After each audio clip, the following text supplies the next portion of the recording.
as a mother.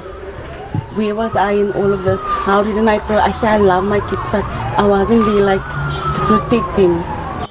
Racked by an abiding guilt, stricken at not being able to protect her sons.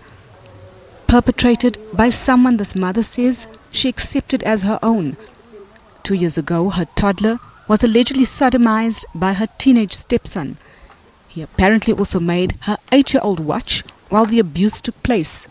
This is one person that I trust with my whole heart, you know. I never thought for a split second this will happen to my kids, and I never thought it will come from a family member. I never thought it will happen to me. Like, you hear about it, you read about it, but it hits hard and it hits home when it happens to you. The NGO, the South African Male Survivors of Sexual Abuse, says both victims, including the alleged perpetrator, need psychological intervention. What have we got in place for all 3 of those young boys? Is there a diversion program for the 16-year-old that he can actually go into a program and he can actually go through a whole lot of counseling to actually understand why did he do it?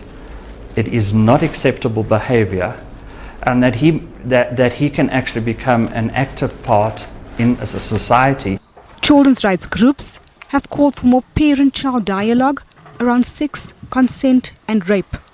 A lot of our children do not understand what consent is, they don't understand what rape is, they don't understand that, you know, it is illegal to perform sexual acts on other children. So if parents are not talking to their children, and when we come with interventions, they close the door. During mitigation of sentence of serial killer and pedophile Sipho Dube, police forensic psychologist Professor Gerard Labuskaghni testified that child molesters are the most difficult to rehabilitate. Yet, there's still a 95% success rate with minors.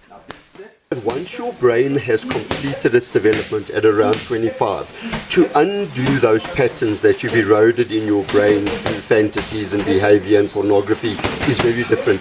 Whereas in the developing brain, you can absolutely redirect them. How do we know this? Well, because we educate children. We teach them maths, we teach them science, we teach them life orientation. You know, we do a lot of things with children because we know that we can repattern brain, else we wouldn't teach them. For this mother, perhaps a second chance at healing for her sons, but also for the young alleged perpetrator. Gillian Pillay, SABC News, Soweto.